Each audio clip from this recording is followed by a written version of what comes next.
Hello friends.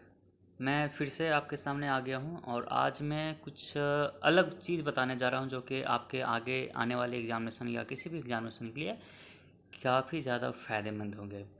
जैसे कि आप देख रहे हो कि मेरे वीडियो में लगातार मैंने कुछ वीडियोस डाले जिसमें मैं क्वेश्चंस इंपॉर्टेंट क्वेश्चन गेस करके बता रहा हूँ।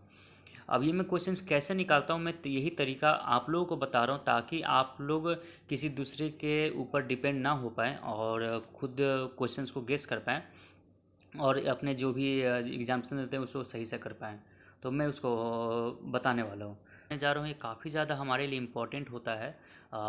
कैसे हम लोग क्वेश्चन को गेस कर सकते हैं, क्योंकि देखो मैं बता दूँ अपना एक्सपीरियंस मैं बता देता हूँ कि मेरा जैसे कि ग्रेजुएशन में जब मेरा एग्ज़ामिनेशन था तो हुआ यूँ था कि उसी एग्ज़ाम के ठीक 2 हफ्ते पहले मैं बीमार पड़ गया था और मुझे स्मॉल पॉक्स हो गया था और जिसकी वजह से मैं पढ़ नहीं पा रहा था। और क्योंकि देखिए एग्ज़ाम के 2 हफ्ते पहले काफ़ी ज़्यादा इम्पॉर्टेंट होता है, क्योंकि उस टाइम हम लोग रिवीजन करते हैं, सारी चीज़ को पढ़ते हैं, ये दिमाग में सारी चीज़ स्ट्रैटेजी बनाते हैं किस तरह से लिखना है, क्या लिखना है, ये सब सारी चीज़ें हम लोग करते हैं। तो उस समय क्या हुआ था, मुझे स्मॉल पॉक्स हो गया था तो मैंने क्या किया तो उस समय क्या हुआ था कि मैंने ना ये स्मार्ट वर्क खेला था।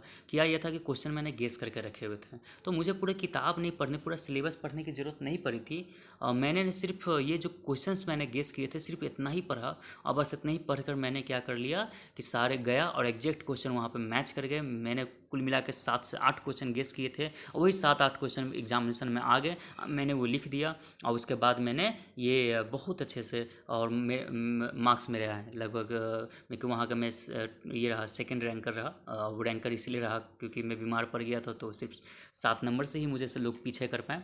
और वो पीछे क्यों कर पाए, उसमें आंसर राइटिंग भी टिप्स है, जो कि आंसर राइटिंग मेरे अगले आने वाले वीडियो में होगा, जिसमें कैसे आप आंसर लिख कर ठीक है एग्जामिनर को मैनिपुलेट कर सकते हैं, तो वो तरीका मैं बताऊँगा। तो फिलहाल ये है कि यही है कि अगर आप स्मार्ट वर्क खेल जाते हो तो आपको एक लिमिटेड टाइम में एक लिमिटेड टॉपिक पढ़ के ही आप एग्ज़ाम में बहुत अच्छे से वहाँ पर आप जा सकते हो कि भैया यही क्वेश्चंस आएंगे और इसी क्वेश्चन पे मैं दाव खेलूँगा। तो ये चीज़ें होती है, स्मार्ट वर्क होता है। आप इसे हैक भी कह सकते हो, जो भी कहो, ठीक है। तो ये एक होता है कि स्मार्ट वर्क के एग्ज़ाम के पहले हमें क्या क्या पढ़ना है, क्या क्या नहीं पढ़ना है, वो चीज़ें इंपॉर्टेंट टॉपिक हटाते हैं, समझे। तो वही चीज़ें हैं। तो यही चीज़ हम लोग अपनाएंगे। अभी चलिए वीडियो में हम लोग ये चीज़ देखेंगे कैसे कैसे होता है।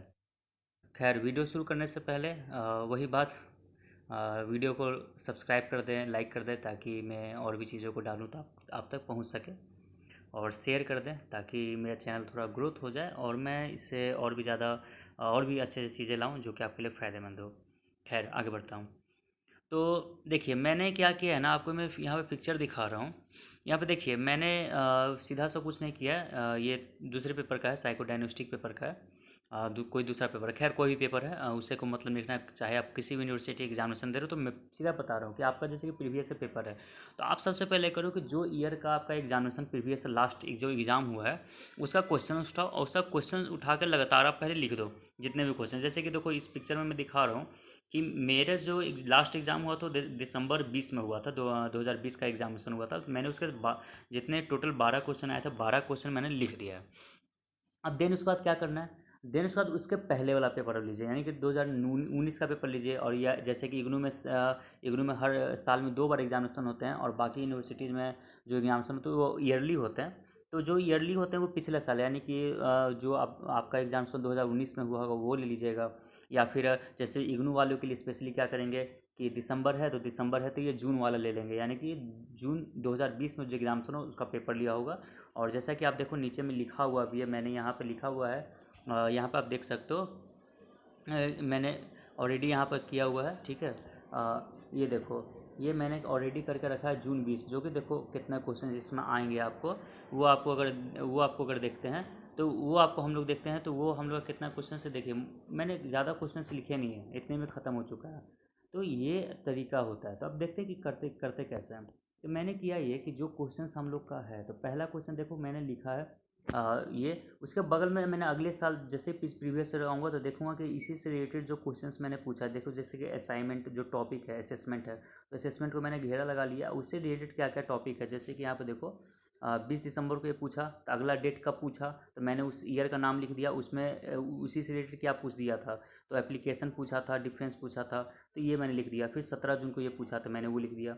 फिर उसी तरह से जो नीचे जो क्वेश्चन है मैंने दूसरा नीचे वाला क्वेश्चन लिखा है, और यहाँ पे मैं अगर दिखाना चाहूँ तो यहाँ पर देखेंगे, यहाँ पे जो क्वेश्चन देखिए, 2 दिसंबर 2020 में पूछा, फिर दिसंबर 19 में पूछा, 19 में क्या पूछा तो इसका इम्प्लिसिट मेमोरी दोबारा पूछा, और फिर उसके बाद आपका देखते हो 2019 में पूछा। तो ये इस तरह से हम लोग ईयर वाइज लिख लेते हैं। और इसमें देखो, इसमें क्या होता है, धीरे धीरे करके जब पता चलेगा आपको कि जो क्वेश्चंस हो रहे हैं तो वो कितने क्वेश्चंस रिपीट हो रहे हैं, तो देखिए कि जैसे कि मैंने अलग पेन से लिखा है, आप लोग सेम पेन भी यूज कर सकते हो, अलग पेन रखोगे तो उसे ज़्यादा फोकस हो जाता है, नज़र आता है। तो मैंने देखो ईयर वाइज मैंने कैसे सारे ईयर्स का नाम लिखा है, कब कब कौन कौन से साल ये पूछ रहा है क्वेश्चंस, या फिर इससे रिलेटेड टॉपिक से रिलेटेड पूछ रहा है। अगर पूरा फुल न्यू टॉपिक अगर पूछ रहा है तो मैं अगर जो पूछ रहा है उसका मैं डेट लिख लेता हूँ, बाकी जो नहीं पूछता है उसे मैं उस साल के करके नीचे लिख देता हूँ।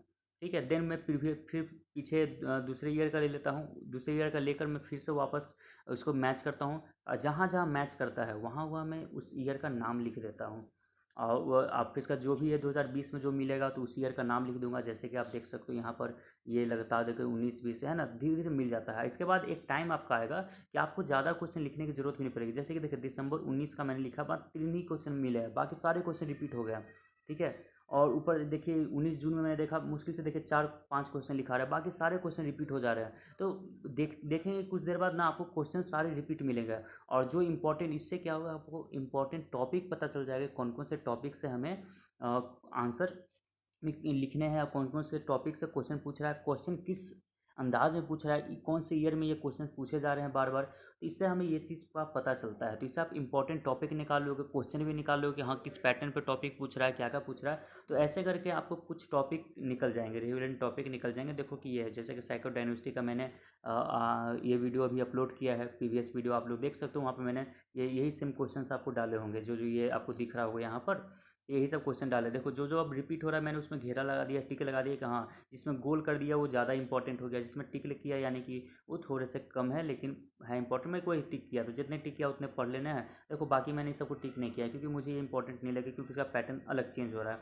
इससे पता चल जाता है कि हाँ कौन कौन सी है। जैसे कि देखो ये आपका दिख रहा है कि इसमें ये दिसंबर पूछा, ये भी दिसंबर पूछा, ये भी दिसंबर, कि दिसंबर में ही पूछ रहा है मेरा एग्जाम, जैसे कि 19 जून में एग्जामिनेशन है, तो ये दिसंबर में ही पूछ रहा है, जून में नहीं पूछ रहा है। तो यहाँ पे इसका एक पैटर्न पता चला कि अच्छा ये नहीं पूछेगा। या वैसे करके अल्टरनेट ईयर करके भी पूछता है बहुत सारे, कि सिर्फ अल्टरनेटिव पूछेंगे, तो वो उस तरह से ही लोग करते हैं।